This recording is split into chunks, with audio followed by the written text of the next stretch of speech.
Nothing complicated here. Defend your allies and defeat your opponents.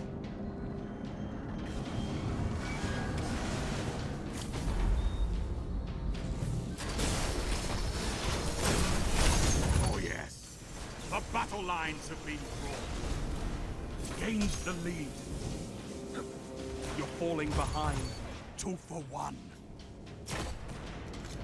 You're in the lead.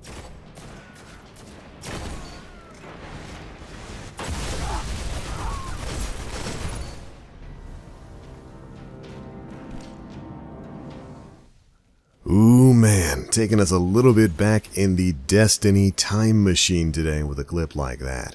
Back to the sprawling days of Crucible in Destiny 1, when things were fast, when weapons hit hard, and when Guardians had a plethora of abilities to take each other out in a very, very short amount of time. You just saw there, quick little tasty 2-tap Hawkmoon.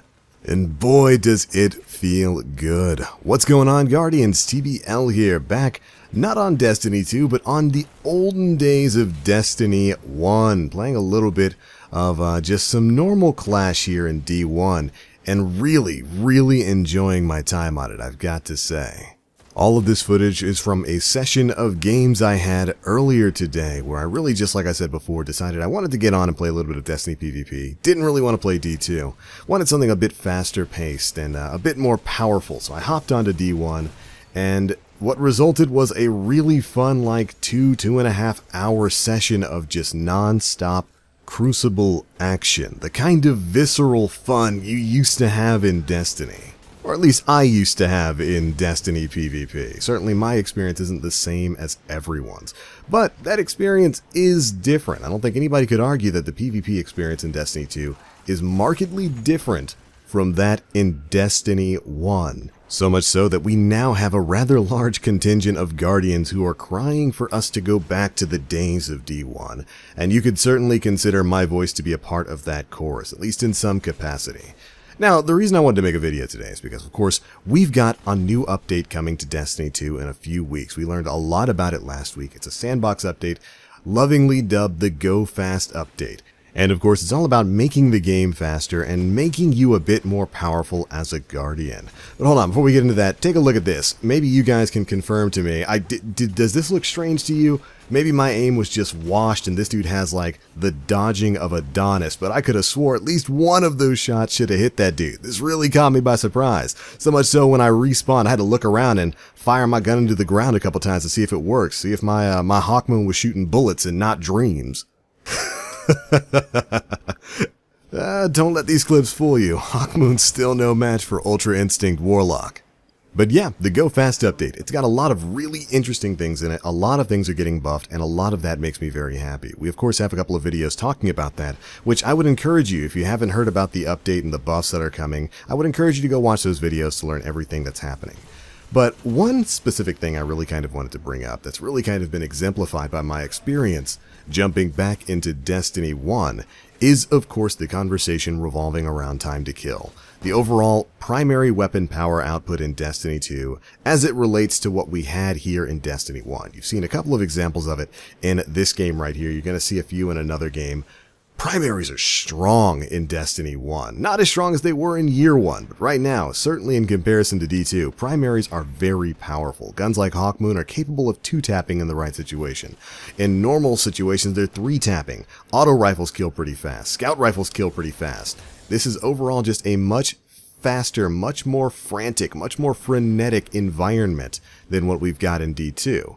And I'm not going to go into a long spiel about D2, I don't want to spend too much time sitting here complaining about it, but it is a slower environment, and certainly I think the game could definitely benefit from moving that pendulum back a little bit more towards what we had here in Destiny 1, and time to kill is a very big part of that.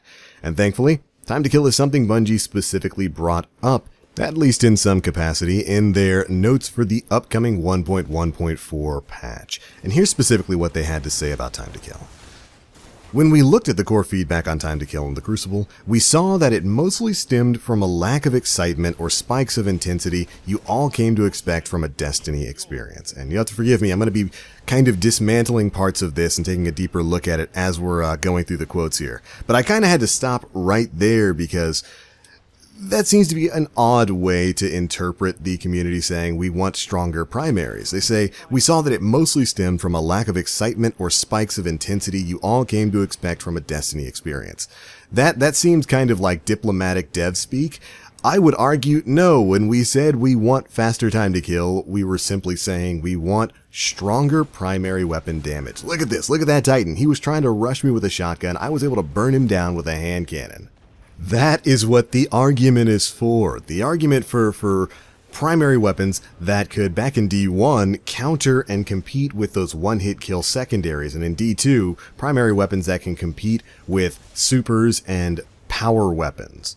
Anyways, continuing with their statement, this came in the form of feedback that stated the game was too slow or the core loop was too stale. We agree, and have worked with Sandbox to increase the pace of the Crucible as a whole. So, alongside all of the great changes the Sandbox team has made, we're setting our sights on making the Crucible a faster, more dynamic, and more action-packed experience on the activity side. And then they go on to talk about their boss, how they're going to be changing the way power weapons work, so you get power ammo more often. People are going to drop power ammo now, so if you take somebody out who's got a shotgun, they're going to drop some of that ammo so you can pick it up.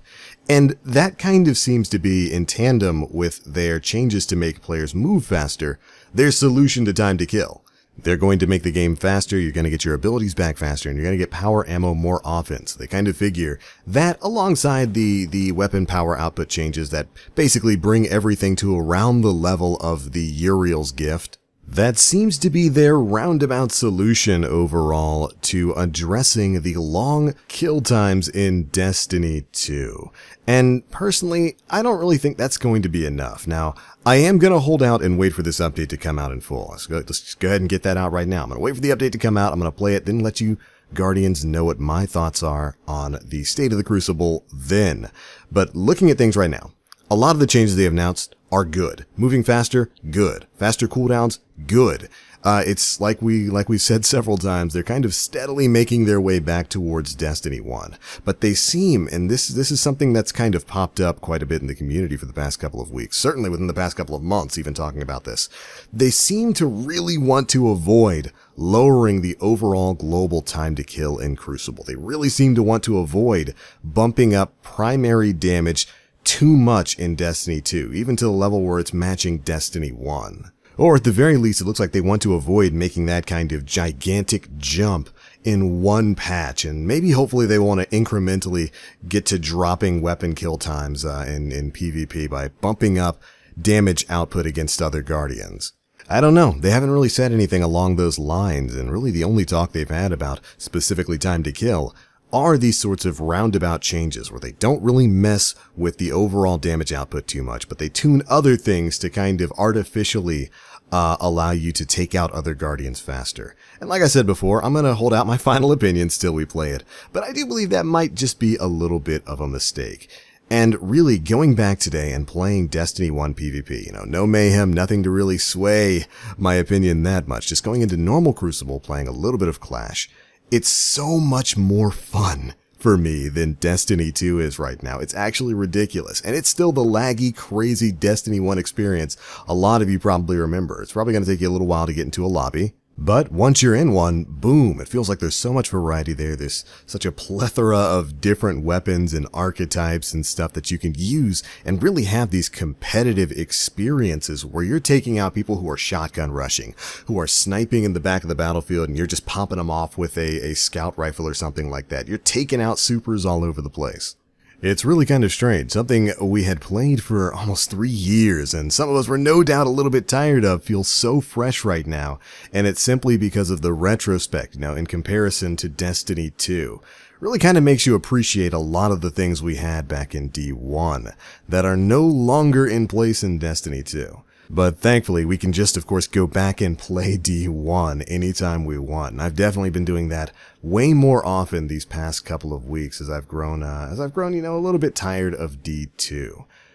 But I do believe Bungie is working. They're working really hard to kind of attract back some of that player base. The Crucible, I think, is going to be a bit harder than PvE. For PvE, they could just retune, strikes, make things a bit more fun to run, make you a bit more powerful in PvE, and give you something to chase after.